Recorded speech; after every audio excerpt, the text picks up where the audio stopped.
tarde, pessoal. Professora Amanda, vamos falar um pouquinho hoje a respeito do artigo de opinião.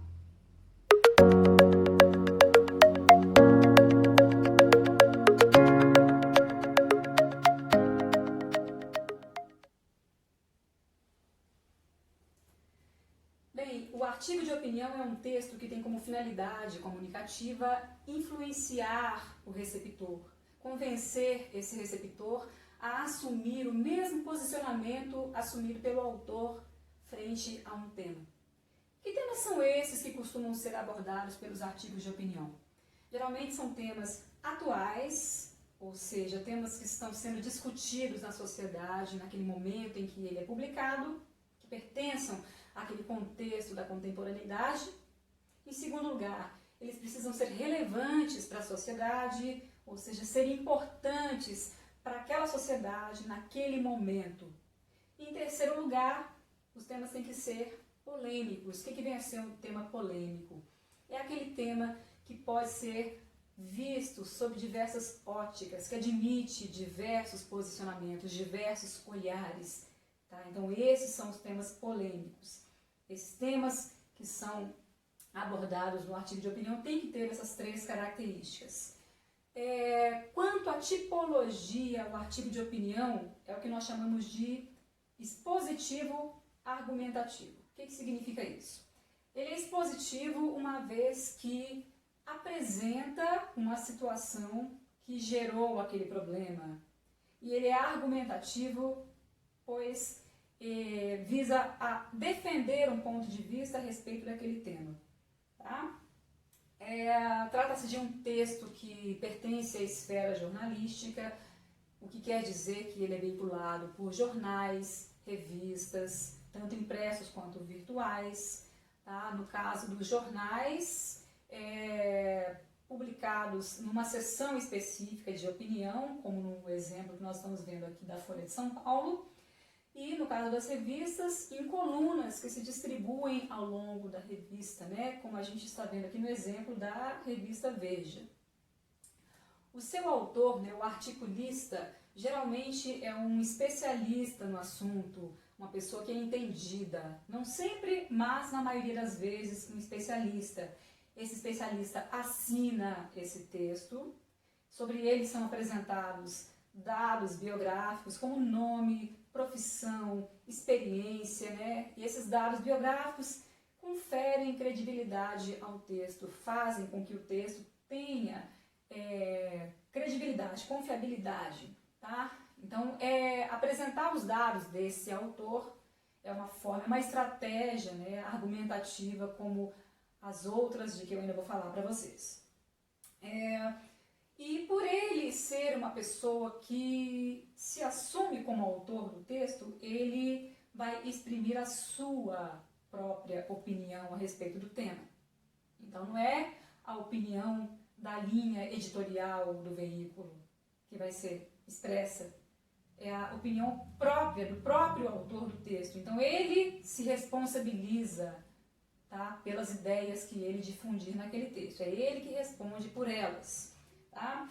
Como ele se assume como autor daquela opinião, daquelas ideias, o emprego da primeira pessoa, né, dos pronomes da primeira pessoa, das formas verbais flexionadas na primeira pessoa, não são mal-vindos, tá? Como acontece na dissertação, em que nós costumamos dizer para os alunos assim: apaguem essas marcas da primeira pessoa, evitem o emprego de pronomes da primeira pessoa, de verbos flexionados nessa pessoa, tá? Para apagar, tá, esse eu, essa subjetividade, né, esse ponto de vista pessoal.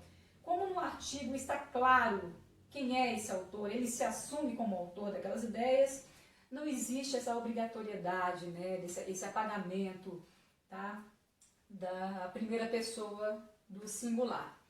Tá bem? Mesmo porque essa tentativa de apagar, né, a subjetividade, a opinião pessoal do texto, é uma estratégia que só serve para camuflar a parcialidade que todo o texto tem. Uma simples notícia, tá, que tem a intenção, a função comunicativa de relatar um fato, ela acaba sendo parcial de uma forma ou outra. Existem sempre marcas, né, do posicionamento do autor daquele texto dentro dele. Mesmo em textos como a notícia, por exemplo, que se pretendem imparciais. Então, a imparcialidade é um mito, tá? Mas, voltando ao artigo de opinião, ele não é um texto que se pretende imparcial. Então, essas marcas, né, essas tentativas de apagar o eu do autor, elas vão para segundo plano, não vão ter tanta importância, tá? Quanto à linguagem empregada nesse texto, poderá ser a norma padrão, mas poderá às vezes não ser a norma padrão, porque isso dependerá, a escolha vocabular, né, a variedade linguística empregada dependerá do contexto de circulação do texto. O que significa isso? Vai depender de qual é o público-alvo ao qual ele se destina, se é um público mais amplo ou se é um público mais restrito, mais entendido do assunto, né? Se o público for mais amplo, tá, a linguagem tenderá a ser mais acessível, mais clara, mais objetiva, para que o texto seja compreensível pelo grosso da sociedade. Se o público for mais restrito, né, for mais específico, for conhecer o assunto, dominar o assunto, a linguagem tenderá a ser mais técnica, né? Serão empregados termos típicos daquela área de comunicação. Tá? Então, a escolha vocabular, a variedade da língua que será empregada, dependerá desse contexto. Quem é o público, qual é o contexto em que esse texto será publicado. Bem, como o objetivo, a função comunicativa desse texto é influenciar, convencer um receptor, um leitor, um ouvinte, um telespectador, haverá, né, muitas marcas no texto, né, que evidenciam essa opinião do autor. Tá? E nós precisamos estar muito atentos a essas marcas para depreender o sentido do texto, para compreender o texto. Né? Essas marcas, né, que evidenciam o posicionamento, a opinião do autor, são denominadas modalizadores do discurso. Né? Esses articuladores podem ser adjetivos, advérbios, tempos e modos verbais, entre outras palavras, né? Como eu disse, que nós temos que estar muito atentos, porque são elas que vão denunciar ali aquele ponto de vista do autor do texto, tá? Quanto à estrutura do texto, primeiramente eu vou lembrar que o artigo de opinião não tem essa estrutura rígida, fixa sempre, não. Tá? O que eu vou apresentar aqui agora é de uma forma geral, o que ele costuma apresentar, tá? Mas não significa que o articulista sempre siga essa regra, não. Tá bem? Quanto à estrutura, então, o artigo de opinião ele vai se dividir em introdução, argumentação e conclusão. E em que consistem cada uma dessas partes, né? A introdução é a parte do texto em que será apresentada a situação, problema, né? Será apresentada a situação que gerou o problema, né? E a tese, o posicionamento, a opinião do autor a respeito desse tema. A partir da apresentação dessa tese, parte-se para a argumentação. Em que consiste a argumentação? Nada mais é do que a fundamentação dessa tese. A apresentação de provas que vão comprovar que essa tese tem validade. Então não basta eu defender, eu dizer eu acho, eu penso. Eu tenho que dizer por quê. Tá? E que tipo de argumentos são esses que podem ser empregados para defender, para fundamentar essa tese? Podem ser comparações, podem ser exemplificações. Então eu posso exemplificar com um caso concreto. Podem ser relações de causa e consequência, explicações, podem ser citações, né, da opinião de outros especialistas, né, o chamado argumento de autoridade, podem ser apresentados dados estatísticos, resultados de pesquisas, tá? A contra-argumentação também é um recurso muito empregado, de muita validade, de muita importância no artigo de opinião, né, que consiste em se apresentar uma opinião contrária que se defende, a fim de depois contestar, refutar essa opinião. Então, a contra-argumentação é uma estratégia argumentativa muito empregada no artigo de opinião também. Além do mais, também podem ser citados fatos históricos, né, acontecimentos na história que de alguma forma estejam relacionados com o que está sendo tratado. Mas como eu disse para vocês, os argumentos eles podem ser de outras naturezas, eu citei apenas alguns, né, os que são mais empregados. E após a argumentação, é hora de finalizar esse texto, né? A conclusão é o momento em que isso acontece. Em que vem a ser a conclusão? A conclusão é o fechamento do texto, é o momento em que se encerra o raciocínio argumentativo que se desenvolveu ao longo do texto, né? E que muitas vezes quando se apresenta uma solução para o problema também. Então é o momento em que o texto se encerra. Acontece algumas vezes de alguns articulistas deixarem para apresentar essa tese apenas nesse momento. Por isso que eu disse para vocês que a estrutura desse texto não é necessariamente fixa, não é sempre rígida, como essa que eu apresentei a vocês. Tá bem? E agora eu vou ampliar um pouquinho a tela para vocês, para nós podermos analisar o artigo A Mania Nacional da Transgressão Leve, que foi publicado no jornal Folha de São Paulo, na seção Equilíbrio, e o seu autor é Michael Kippe. Quem é Michael Kippe? Quem é esse articulista? É um jornalista norte-americano que foi radicado há 21 anos no Brasil e é autor do livro de crônicas Sonhando com o Sotaque, Confissões e Desabafos de um Gringo Brasileiro. Então, nessa parte do texto, o que nós encontramos aqui? O nome do jornal, a seção em que se encontra esse artigo, o nome do articulista, o local e a data de publicação. Então, só uma observação a respeito da data, 26 de agosto de 2004, nós estamos em 2020, não é tão recente assim, mas no momento em que ele foi publicado era um tema atual, né? E não deixa de ser para os dias atuais, para os nossos dias também, né? Uma temática muito pertinente para os nossos dias também. O título, A Mania Nacional da Transgressão Leve. É um título que sintetiza o assunto, que apresenta de forma breve, né, de forma sintética, o tema e a tese defendida pelo autor. Então, ele vai falar de transgressão, de transgressões, né? E vai afirmar que essas transgressões são uma mania nacional, uma mania do povo brasileiro. Então, um bom título de um artigo deveria ter essas características, né? Sintetizar o assunto e apresentar a tese. Nosso primeiro parágrafo aqui é o parágrafo introdutório, como nós já sabemos, é aquele que apresenta o tema e a tese. Tá? Os recursos, as formas como se dará essa apresentação são vários, né? Vai depender de cada articulista mesmo. Então vamos ler esse primeiro parágrafo. Pequenos delitos são transgressões leves que passam impunes e no Brasil estão tão institucionalizados que os transgressores nem têm ideia de que estão fazendo algo errado. Ou então acham esses mini abusos irresistíveis, apesar de causarem mini danos e ou levarem a delitos maiores. Esses maus exemplos são também contagiosos e em uma sociedade na qual proliferam, ser um cidadão modelo exige que se reme contra uma poderosa maré ou que se beire a santidade.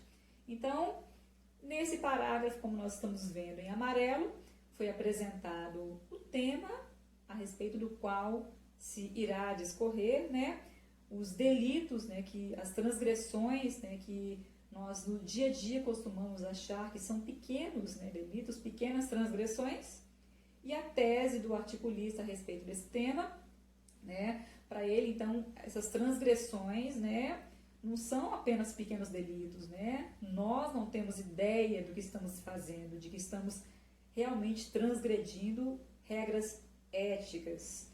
Então, aqui foi feita a apresentação do tema e da tese. Eu destaquei em amarelo o tema e em rosa a tese do texto. O primeiro e segundo parágrafos agora, que fazem parte da argumentação. Agora, então, começa-se a fundamentar a tese defendida, apresentar as provas, né, os dados consistentes, coerentes, que vão tornar válida essa tese. Alguns pequenos delitos, como fazer barulho em casa a ponto de incomodar os vizinhos, ou usar as calçadas como depósito de lixo e de cocô de cachorro, diminuem a qualidade de vida em pequenas, mas significativas doses. Eles ilustram a frase do escritor Milor de Fernandes: nossa liberdade começa onde podemos impedir a dos outros. No ano passado, o grupo de adolescentes que furou a enorme fila para assistir ao show gratuito de Naná Vasconcelos, na qual eu e outros esperávamos por horas, impediu nossa liberdade. Os jovens receberam os ingressos gratuitos que, embora devessem ser nossos, se esgotaram antes de chegarmos à bilheteria. Então, nesses dois parágrafos, que são os parágrafos da argumentação, né, nós temos 3 exemplos de estratégias argumentativas das que eu falei para vocês.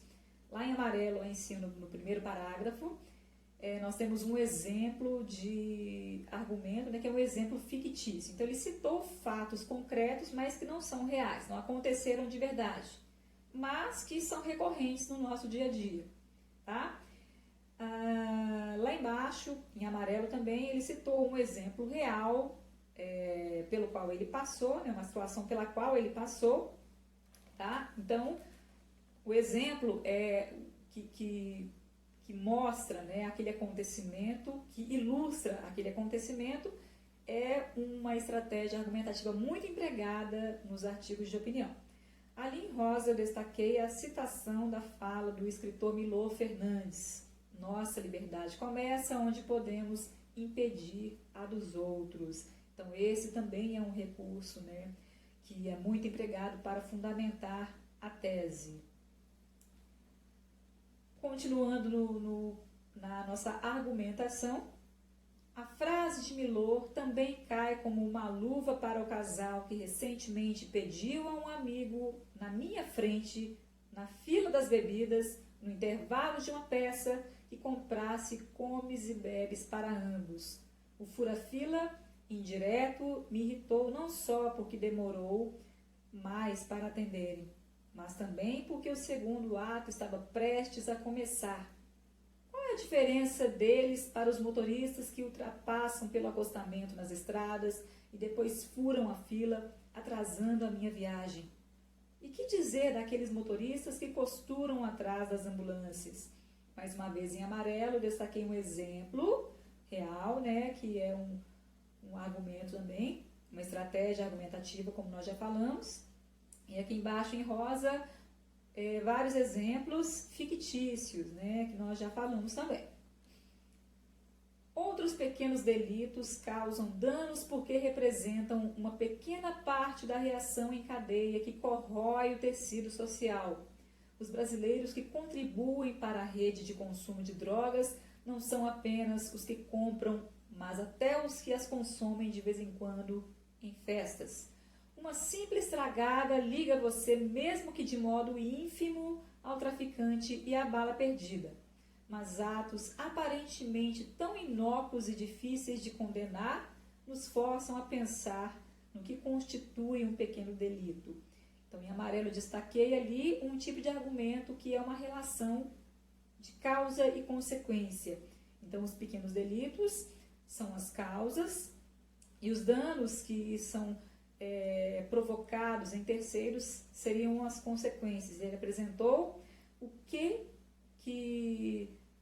esses delitos, né, que nós praticamos podem provocar. Então, apresentar uma causa e a sua consequência também é um recurso, uma estratégia argumentativa muito empregada. E ali embaixo, em rosa, eu citei mais um exemplo. Ele citou, aliás, mais um exemplo fictício, mais uma vez dizendo, não são fatos que se passaram, mas sim fatos que são recorrentes no dia a dia. Por exemplo, que dano social pode ser causado pelo roubo de lembrancinhas, de toalhas e cinzeiros de hotel e cobertores de companhias aéreas? Bem, os hotéis e as companhias aéreas compensam o custo de substituir esses objetos, aumentando levemente o preço. Os varejistas fazem o mesmo para compensar as perdas com pequenos furtos. Então, nesse parágrafo, mais uma vez, ele citou alguns exemplos fictícios que ilustram a situação. Outros pequenos delitos são mais fáceis de classificar, mas igualmente tentadores de cometer. Veja o caso da pessoa que não diz ao caixa que recebeu por engano uma nota de R$50 em vez da correta nota de R$10, ou do garoto que obedece ao trocador, passa por baixo da roleta e lhe passa uma nota de R$1 em vez de pagar à empresa de ônibus R$1,60. Esse suborno não é igual a pagar à polícia uma propina para se safar? Essas caixinhas não seriam também crias do famoso Caixa 2, que já virou uma instituição? Então, aqui mais uma vez, ele citou exemplos fictícios. Um dos meus vizinhos disse que alguns desses pequenos delitos, como vários tipos de Caixa 2, são fruto da necessidade. Ele descreve, embora não assine, monografias, ele escreve, aliás, embora não assine, monografias para que universitários preguiçosos, ocupados, terminem os seus cursos. É assim que põe comida na mesa, apesar de defender sua atividade antiética, dizendo que a fome também é antiética. Ele bem que poderia perder uns 20 quilos. Então, ele citou aqui um exemplo real de um conhecido dele. Outro vizinho vendeu sua cobertura no Rio com uma vista espetacular da Floresta da Tijuca, porque descobriu que no prazo de 1 ano, um arranha-céu seria construído, acabando com a vista e desvalorizando o imóvel em R$50 mil. Ele disse isso aos compradores? Não. E eu também não considero esse delito tão pequeno diante do valor do prejuízo. Então, aqui mais um exemplo real de um conhecido dele, de um vizinho dele. E para finalizar, o nosso parágrafo conclusivo, que contém o encerramento do raciocínio, e uma proposta de solução para o problema apresentado. Apesar de os delitos pequenos estarem institucionalizados demais para notar ou serem tentadores, demais para resistir, dizer não a eles beneficia a sociedade como um todo. E um não vigoroso o bastante pode alertar os distraídos e os fracos de espírito para que, em uma sociedade que seguia pela lei de Gerson, nossa bússola moral possa nos apontar o caminho. Então, em amarelo, a nossa conclusão, o encerramento do raciocínio e a proposta dele para a solução do problema, que é dizer um não. Ok? Aqui embaixo as credenciais do autor, que eu já citei para vocês no início do texto, que são muito importantes, como eu já falei, porque são estratégias argumentativas, também tem um peso muito grande, para convencer o leitor da credibilidade desse texto. Então, nós ficamos por aqui, espero que tenha contribuído um pouquinho para o entendimento de vocês a respeito desse gênero.